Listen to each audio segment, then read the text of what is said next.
Hi, I'm Megan, welcome to my channel, and in today's video I'm going to be sharing how to make a braided velvet wreath. I've been seeing these all over the place. I think that they're really pretty, and I decided that instead of buying one that I would attempt to make one because I do have some green velvet in my stash that I found secondhand. So I've actually already made two of these, two different types of velvet, two different sizes, but they were both made using the same technique. So let me show you how you can also make one of these. For this project, you will need some velvet. Like I said, I got mine secondhand, some fabric to make a bow, a piece of cardboard, a picture hanger, a pen, a compass, an X-Acto knife, some sewing clips or pins, a safety pin, a pair of scissors, a hot glue gun, and some extra glue sticks, something heavy to hold down your strips for when you start braiding.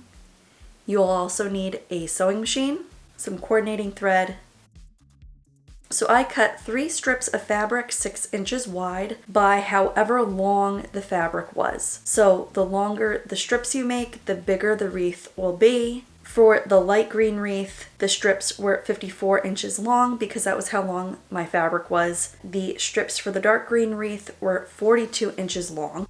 Fold the strips right side together and clip in place.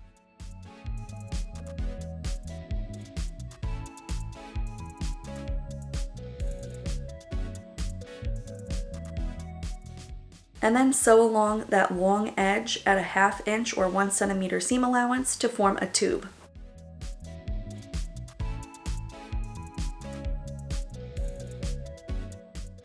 Attach your safety pin to one end of the tube like this.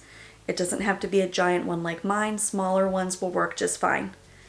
And then push the safety pin through the tube and out the other end to turn the tube right side out.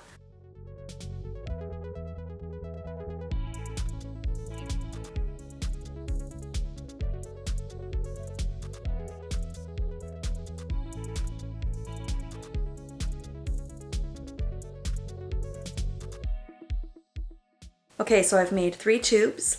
Now I'm going to braid them. I'm using a heavy candle to hold the braid still while I work. This is sped up quite a bit, but I really took my time braiding this. Because the braid naturally forms some folds in the fabric, I don't worry too much about the seam, because once braided, it just looks like any one of the other folds. If you don't like how a section of your braid is looking, don't be afraid to undo what you have worked on and try again.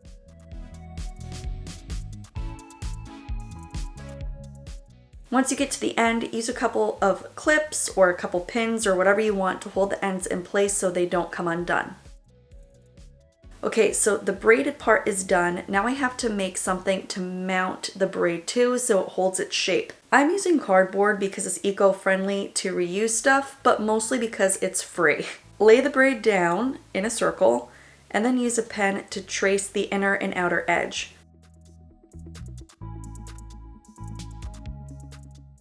Then go in with a compass to make the circles perfect.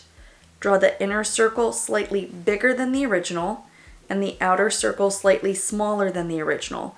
That way, once the braid is attached, the cardboard will be less noticeable. If you don't have a compass, do your best to draw your circles by hand. Then cut it out. I'm using an X-Acto knife and a cutting mat for this. You can use scissors if you want.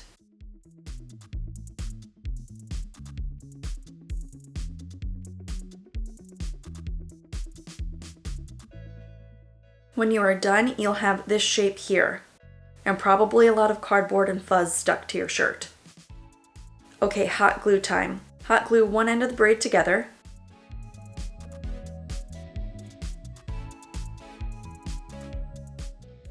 And make sure the cardboard is drawn on side facing up, and start gluing the braid down. Don't be afraid to use a lot of glue, and really press the braid down firmly.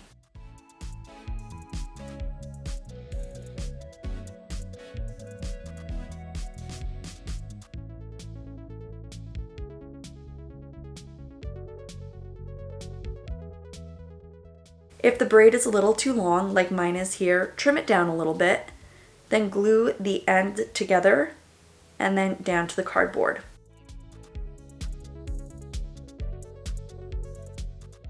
Okay, here's what I have. To cover up where the braid connects, I'm first going to take a rectangular piece of fabric that matches whatever bow I want to use. I press the sides toward the back of the fabric at about 1 inch, and once pressed, the rectangle should be wide enough to cover the seam where the ends of the braid join. Glue one end down. Turn it over to make sure everything you want covered is covered, and then glue the other end down and trim away the excess.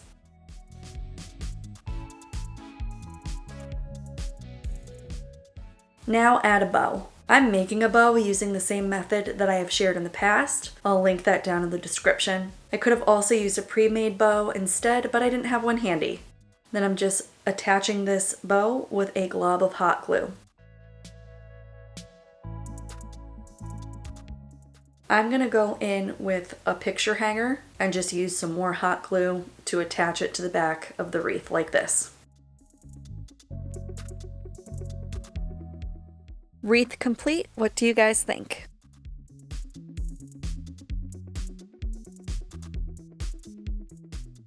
The light green one measures about 15 inches and the dark green one is about 11 inches. So not too shabby, really happy with how these turned out. Are they perfect? No. But did I save myself 20 bucks by making them myself? Yes, I did. So I'm quite pleased with them. If you enjoyed this video, please be sure to give it a like so I know to make more videos like it in the future. And don't forget to subscribe to keep up with those future videos. If you have made it this far, thank you so much for watching, and I will see you all in the next one. Bye.